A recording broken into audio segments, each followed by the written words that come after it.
Good morning and welcome to Rebuilding Business, a series of interviews with outstanding entrepreneurs and experienced leaders who have reputations as trailblazers in their fields.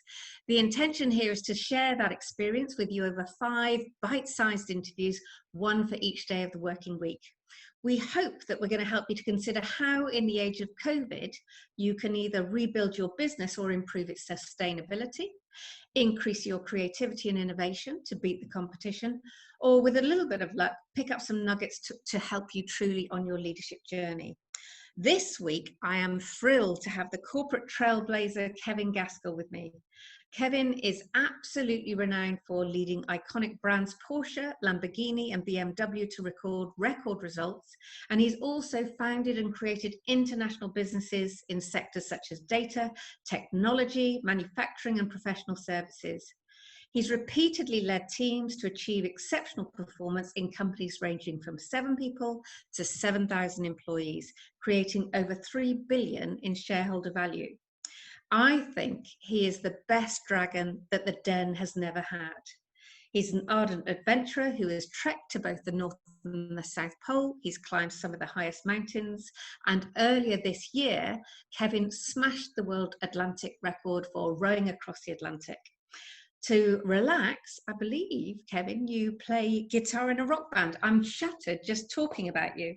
But just over the coming week, to let you know what Kevin's doing, he's going to be talking to us about how businesses overcome COVID, how purpose and vision are absolutely crucial in rebuilding your businesses, how to communicate with and engage with your team so that they deliver that vision, the importance of living in an agile world, and inspired leadership, which happens to be the title of his fantastic book that I totally recommend. That was a mouthful, Kevin. Good afternoon. I think I've taken up most of our time. It is brilliant to have you with us. Hello, Lily. Great to be here. Can I kick straight off? Okay, I'm really interested to find out in a minute a little bit about what you've been doing during COVID. But COVID has thrown, hasn't it, a level of uncertainty into the mix. We've both ridden through recessions several times. We're of a certain age. But what can business owners do at the moment to survive COVID? I'd love to have your take on this. Well, you're right. I mean, COVID is a wholly exceptional situation. But as you've just said, I've led businesses, as you've led businesses, through recessions, through Black Monday, Black Friday, Pink Tuesday, whatever it was called, the bank crash, the recession of the early 90s, the recession of the 2000s. You know, we've seen them come and go. And each time we went through one of those, people said it's the end of this or it's the end of an era. And the truth is, 2 to 3 years later, we were back doing what we were doing, but we were doing it better. And so what I've been doing during COVID is working harder than I've ever done before, because today I chair a number of companies and we're all having to survive. We're having to look at our own businesses and think about how we change, how we adapt, how we maintain our business in the current environment. But more than that, we're thinking about the future. So COVID has compressed kind of four years of development into 4 months. And what I say to the business leaders who I work with is, think to the future. Don't respond just to COVID. COVID is an example, but it's short term. Now, whether it's 3 months, 6 months, 9 months, we don't know, but it's short term, I believe. Think about the future. What will your business be like in the future? And that's where we're changing our thinking. In the immediate short term, in each of our businesses, we've had a 100-day plan to manage cash flow, to look after our staff, to look after our customers, to move quickly, to do things in a different way, but always with a mind to where we're going in the future. I want to talk to you a little bit later on in a future session about your 100-day plan, because I think it's absolutely crucial. But let's just talk about those businesses. And you mentioned, like, I've not been able to access any government funding for my business, and quite a few businesses are really struggling with that. There are some companies, if we think about small independent retails and cafes, that absolutely have no opportunity to build a business in the way they used to have it. What do you think those small businesses can do that rely on footfall from the offices that are empty at the moment to do something different? Well, I have one of those businesses. One of my companies was working from quite an expensive office. We were delivering software products to our clients, and we've totally changed the way that we're working. We've cancelled the lease. I mean, it's not good news if you're a commercial developer, but we've cancelled our lease. We've taken the view that for the future, we won't be running from an office. Now, that's different if you're a cafe or restaurant. But, you know, there are cafes and restaurants who've moved online, who are delivering food to homes, where they're inviting their customers to future buy seats in the restaurant. You know, if you've got a loyal customer base, pay now for a meal you might have in 3 months or 6 months' time. And some businesses are doing that and getting the cash flow to survive. And the government schemes have been very helpful, but not to all businesses. In my little portfolio, I only have one business that has received any benefit. That's because we just happen to fall outside the guidelines. It's frustrating, but what we've done is look aggressively at our own business, and I mean aggressively. What can we do differently? And what I say to leaders who are running those kind of businesses, be honest, make the big decision. Look to the future and understand what your business will look like in 2 years or 3 years or 4 years. It may not be what it is today. And actually, that's one of the crucial things, isn't it? We have at least had space to look at actually what's our offer and how can we future-proof our business and change it somewhat. But one of the questions I wanted to ask you is, do you see that we're going to see a day where we return to the old way of working, where we sat on the bus or got on the train and travelled for 2 hours and sat at a desk? Or do you think that the virtual world is a better world for our staff? I think it's a mix. I think there will be inevitably newspaper reports written in 2 years' time that say, hey, do you remember 2 years ago we said we'd never go back to working in offices, and here we are working in offices, or we'd never go back to commuting, and here we are. I commuted an hour this morning to write this article. But there are other pieces of business which will change. I mean, I normally, if you and I wanted to speak, I would jump in my car, I'd drive 3 hours to your house, and we'd have a conversation, I'd drive back again. We don't do that now, and I won't be doing that in the future. So certain parts, short meetings, or you know, the trust in electronic communication has been transformed. We do trust these platforms now. We do use them in our businesses.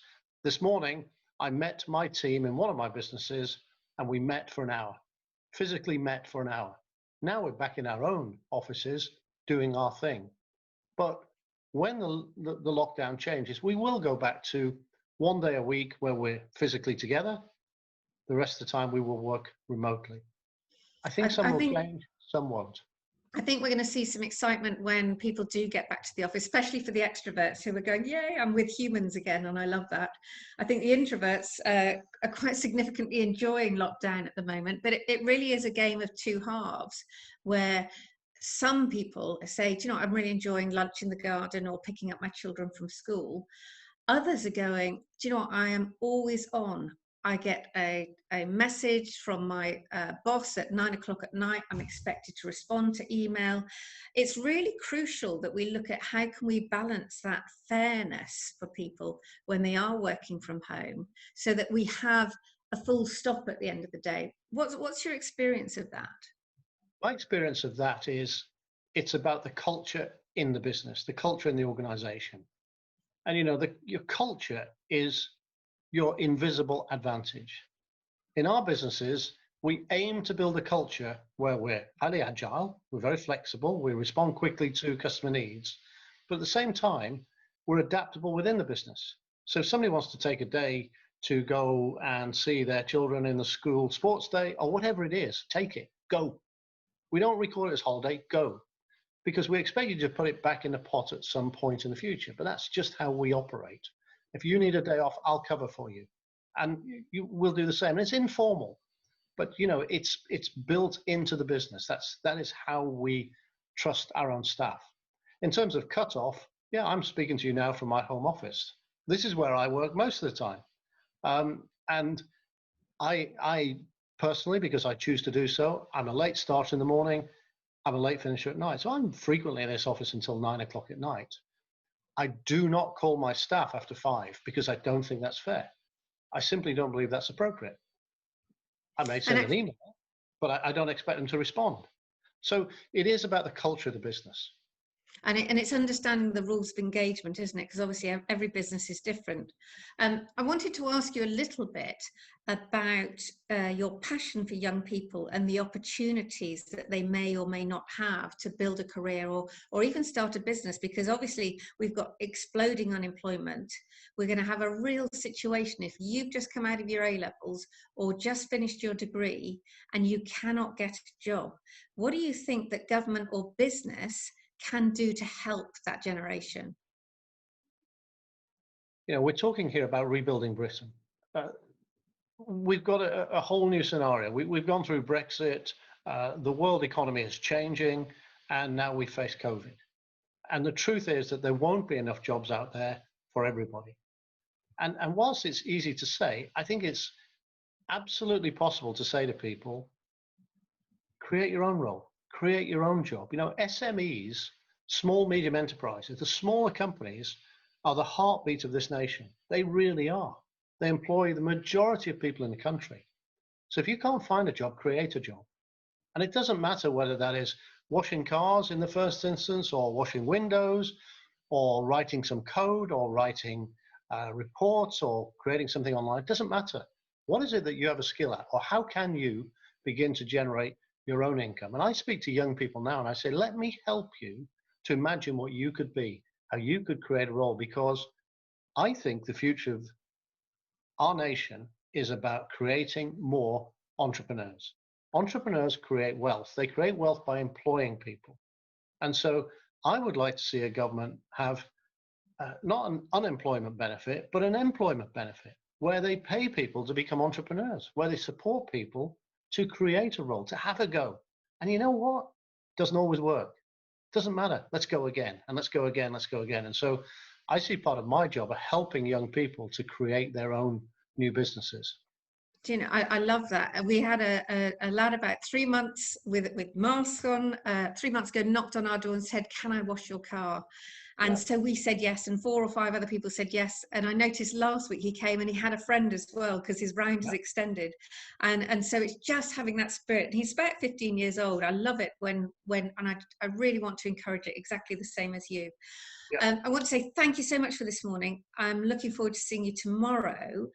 And I'd really like to build on what we've started to talk about, that sense of vision and purpose, and what can we do to truly drive capability and truly drive this country back into a position of wealth. And that's what entrepreneurs and small businesses will do.